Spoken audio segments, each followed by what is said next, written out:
One quiet morning in June, in the year 793, monks at Lindisfarne Monastery were living peaceful lives. Lindisfarne was an island near England, a place for prayer and study. It held many valuable things: gold, silver, and holy books. The monks did not know their lives were about to change forever. Suddenly, ships appeared from the sea. They were long and had shallow bottoms. These ships could go into water where other ships could not. People called the Vikings were on these ships. They attacked the monastery without warning. Some monks ran, trying to save small treasures. Others stayed, too scared or knowing there was no escape. The Vikings were very violent. They took the gold and silver. They killed some monks and threw others into the sea. Young, strong monks were taken as slaves. The Vikings burned what they could not carry. When they left, they had not just gold, but also a new idea. Christian Europe had many rich and weak places. This attack on Lindisfarne shocked everyone in Europe. It showed that a new, dangerous time had begun. But why did the Vikings start these attacks now? What changes in their home country, Scandinavia, made them leave and become raiders? What made them so bold and so violent? This terrible event was only the beginning. It opened a long story, almost 300 years of Viking power. This saga will end with a big fight for the throne of England, a battle we will tell you about in Chapter 8. The Vikings were not just wild people. They were clever and had big plans. But before they could build a great power, they needed something special. A new way to travel, a technology that let them strike anywhere, anytime. What was this secret invention that made them masters of the sea? 2. The first people. The time when Vikings started their journeys happened for a few important reasons in Scandinavia. In the 700s, the climate changed and it became warmer. This meant that farmers could grow more food and the population grew a lot. More and more people lived in the valleys and along the coasts of Norway, Sweden, and Denmark. But there was a problem. There was not enough land for everyone. Often only the oldest son in a family got land. Younger sons had no farms and no clear future. They needed to find new ways to live and get rich. Also, strong leaders started to make bigger kingdoms. Men like Harald Fairhair in Norway gathered more power. This was a time of change and sometimes fighting. Many free people did not want to lose their independence to these new kings. They chose to leave their homes and seek their own fortunes in other lands, where they could be free and gain wealth on their own terms. These ambitious men became the first people to venture far from Scandinavia. It is important to understand what the word Viking truly means. It was not a name for all people from Scandinavia. Instead, it was a job or an activity. The Old Norse word Vikingur meant someone who went on a sea journey, often to raid or trade. So not every person from these northern lands was a Viking. The people who took on this job came from different groups in Norway, Sweden, and Denmark. They were specialists in sea travel and searching for wealth. When you think of a Viking, you might imagine a fierce warrior wearing a helmet with horns. However, this popular idea is wrong. No Viking warrior ever wore such a helmet in battle. This image came from the 1870s when a costume designer made it for a German opera. He was inspired by very old helmets from the Bronze Age, which were nearly 2,000 years before the Viking era. These older helmets were likely used for special ceremonies, not for fighting. Many people today, especially in Scandinavian countries, work to show that this myth is not true. The real Vikings were much more complex than simple fighters. They were driven by clear goals. They wanted money, new lands, more power, and honor for themselves and their families. Their society had many layers and rules. We will learn more about their social structure in Chapter 4. These powerful motivations were common to many people in that era. But their amazing success was not just from their will. It all came down to one powerful piece of technology. This invention was a marvel of engineering that gave them a very strong advantage. 3. The best ships. The Vikings had a special tool. It was their ship, called the Longship. This ship was very important. It was like a machine that helped their whole way of life. The Longship let them travel far and wide, making them masters of the sea. The secret of the Longship was how it was built. Its design was called clinker-built. This meant the wooden planks of the ship overlapped each other like roof tiles. These planks were strongly fastened with iron nails. This way of building made the ship both strong and flexible. It could bend a little with the waves, so it did not break in rough ocean storms. The overlapping planks also kept the water out very well. The Longship was also special because of its shape. It had a very shallow bottom, only about 3 feet deep. This meant it could sail not only on the open ocean, but also far up small rivers. Vikings could travel deep into new lands, surprising people who lived far from the sea. A longship could even be pulled over land if needed, connecting different waterways. But how did Vikings travel across the vast North Atlantic Ocean without a compass? This was a big mystery. Some stories talk about sunstones, special crystals that could show where the sun was, even on cloudy days. Scientists have shown some crystals could possibly do this. However, we have no clear proof that Vikings actually used these stones. Instead, Vikings used smart, practical methods. On sunny days, they used the sun's position. They watched the stars at night. They also learned about nature. They knew where certain birds flew, as these birds often stayed near land. They watched whales, which also stayed close to shore. Even clouds hanging over distant islands could show them the way. Vikings passed this knowledge from older sailors to younger ones. This deep understanding of the world around them was their real navigation tool. The longship was more than just a boat. It was the heart of their world. It allowed them to raid, trade, and explore, driving their whole civilization. But a great ship is nothing without strong people to sail it and fight from it. Next, we will look at the Viking people themselves and the strict rules that shaped their brave warriors. 4. The Big Family. Viking society was very clear about who was important. It had 3 main groups or classes. At the top were the powerful jarls. These were the nobles and rich landowners.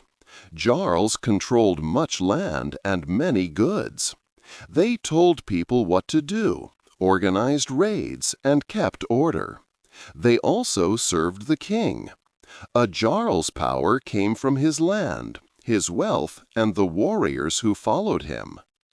Next were the carls. These were free farmers and skilled workers. Most Vikings belonged to this group. A carl owned his own farm or worked on land. He had important legal rights. He could carry weapons and speak at the local meeting. This meeting was called the Thing. At the Thing, people talked about problems and made decisions for the community.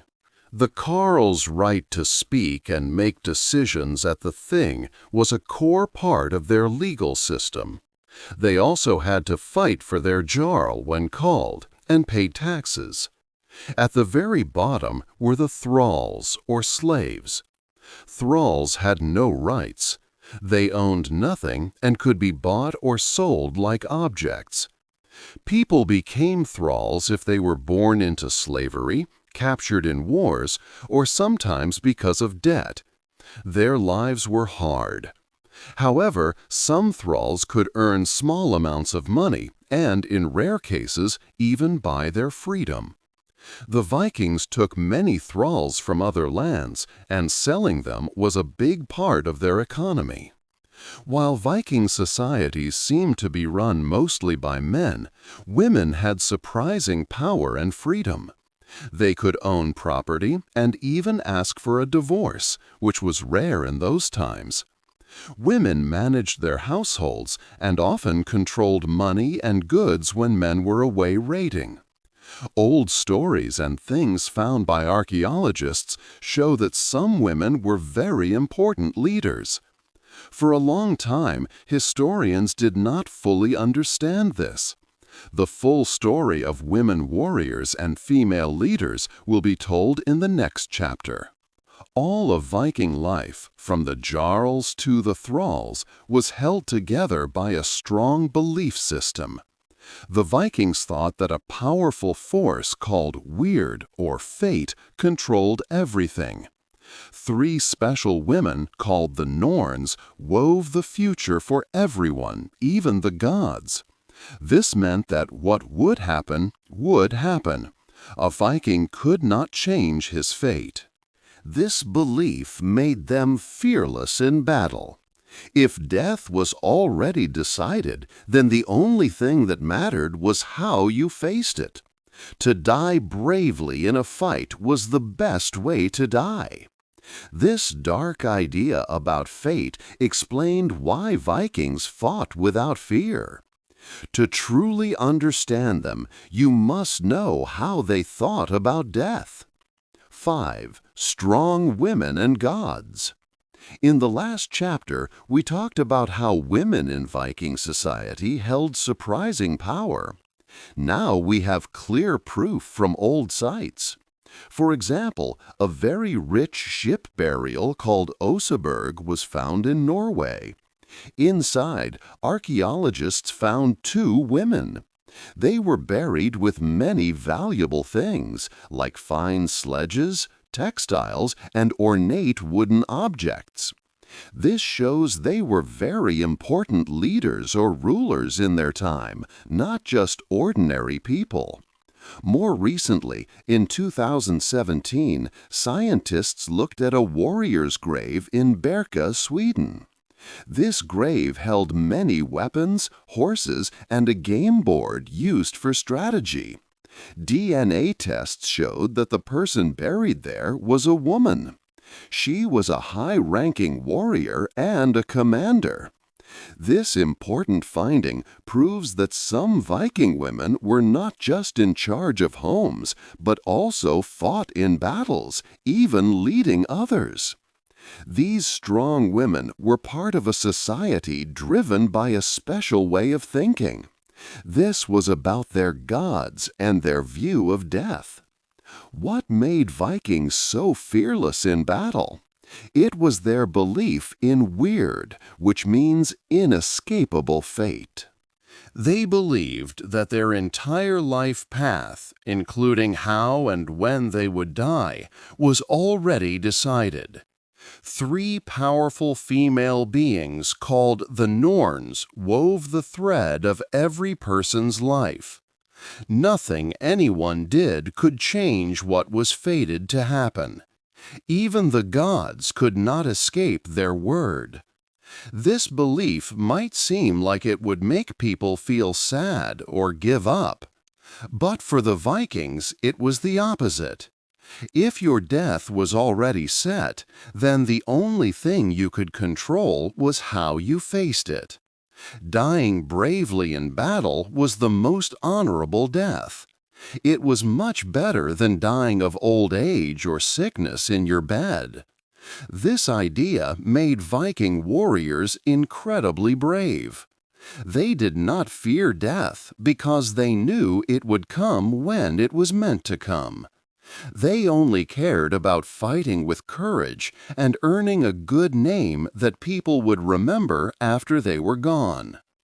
With this strong mindset and their excellent ships, the Vikings began to explore and expand across the known world. They did not all go the same way. The Vikings took two very different paths. One group sailed to the east and built a great empire. The other group sailed west, past the edge of the map, and discovered a whole new world. 6. New homes in the east and west. After their many successful attacks, the Vikings started to look for new homes. They traveled in two main directions, east and west. Some Vikings, mostly from Sweden, went east. They were called the Rus. They used big rivers like the Volga and the Dnieper to travel deep into new lands. Along these rivers, they started small towns that grew into important cities. These cities, like Ladoga, Novgorod, and Kiev, helped build what would later become Russia. The Rus traded valuable furs and amber. They exchanged these goods for silver, spices, and fine silks. This trade connected them to rich cities far away, like Baghdad and Constantinople. It was a very profitable trade, but also full of danger. They also took people as slaves and sold them in these eastern markets. At the same time, other Vikings, mainly from Denmark and Norway, sailed west. They landed in England and France. In England, Danish Vikings fought and settled in a large area. This part of England became known as the Danelaw, where Norse laws were used. In France, Vikings often attacked important cities. In one famous event, Viking ships surrounded Paris. The Frankish king, Charles the Bald, paid a huge amount of silver to the Vikings to make them leave. This payment was called Danegeld. Many Vikings stayed in these western lands. Over time, some settled in France, and their families became known as the Normans. But not all Vikings wanted to settle in known lands. Some brave sailors heard tales of places even farther away, past the edge of the world they knew. They decided to chase these stories, sailing into the unknown, beyond the ice and fog, to find a new world. 7. A new world. The Vikings pushed far west across the wide, cold ocean. Around the year 985, a famous Viking named Eric the Red sailed from Iceland. He was exiled because of a quarrel. Eric found a new land and named it Greenland. It sounds green, but large parts were covered in ice.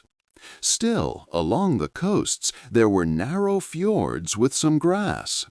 People from Iceland needed more land, and Eric's reports made them interested in this harsh new place. Many settlers followed him. Eric the Red's son, Leif Erikson, was also a brave sailor. Around the year 1000, Leif decided to sail even further west from Greenland. He had heard stories of lands beyond the fog. Leif and his crew crossed the rough North Atlantic waters and found a new continent. They were the first Europeans to step onto North American land. Leif named this new place Vinland. We are not sure if this means wineland because of grapes or pasture land for animals. They built a small camp there, which sagas call Leifsbudir, or Leif's Booths. Today, we know for sure that Vikings built a settlement at Lonso Meadows in Newfoundland, Canada. Old wood found there shows they were present around the year 1021. However, the Viking dream of a new home in Vinland did not last. Their settlement was small and did not stay for long. One big reason was that they met the local people who already lived there, the indigenous peoples. These meetings often turned into fights, and the Vikings faced strong resistance. Also, the land in Vinland was not good for the type of farming they did in Iceland and Greenland. They needed specific fields, and Vinland did not have them.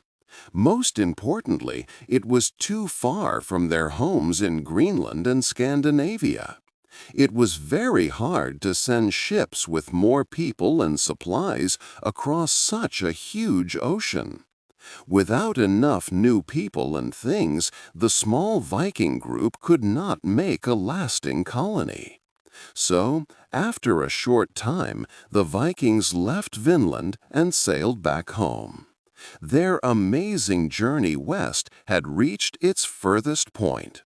They had explored lands far beyond what others knew, but they could not truly make them their own. Meanwhile, back in their homelands in Europe, the Viking world was changing quickly. A new religion was arriving, and with it, a final great war was about to begin. This would bring the age of the Vikings to a bloody end. 8. The end of an age. The Viking world began a big change. Many Viking kings started to accept Christianity. They did this not only for faith, but also for practical reasons. Christian kingdoms in Europe were powerful, and being Christian helped Scandinavian rulers make friends and trade. Kings like Harald Bluetooth of Denmark around 960 CE declared his people Christian. King Olaf Tryggvason of Norway also pushed for Christianity, changing the old pagan ways. This helped their lands join the larger European family. The year 1066 marks a very important end. On September 25th, an English army led by King Harold Godwinson fought a big battle at Stamford Bridge. They faced a powerful Norwegian Viking army led by King Harald Hardrada, a legendary warrior. King Harold's army won, and Harald Hardrada died. This was the last great Viking invasion of England, a final fierce roar from the north. But King Harold's victory was short-lived. Just 3 weeks later, on October 14th, a different army came. William of Normandy, a powerful duke from France, invaded England. William was a descendant of Vikings. His great-grandfather, Rollo, was a Norse raider who had settled in France. William's Norman army fought King Harold at the Battle of Hastings. William won, becoming the new king of England and transforming its future. So the Viking Age, as an era of big raids and new settlements, came to an end. But the Vikings did not just disappear. They had become part of other cultures. The Normans who conquered England were like Vikings who had changed, adopting French language and Christian faith. In England, the Danelaw areas where Vikings had settled still showed their influence in laws and customs. The Vikings left a big mark on our world. Many common English words today come from Old Norse, such as sky, window, anger, take, get, and give. Their old ways of making laws and holding community meetings, called things, also influenced how European countries developed their governance. They were more than just destroyers. They were world shapers who started new cities and changed languages and laws. Their long journey shaped much of what we know today. What part of the Vikings' hidden legacy do you find most surprising? Hey there! Just a second before you go. If you learned something new today, please give this video a like, write your thoughts in the comments, and subscribe to the channel. It only takes a second, and it really, really helps to create even better English videos for you. Your support means the world. Thank you.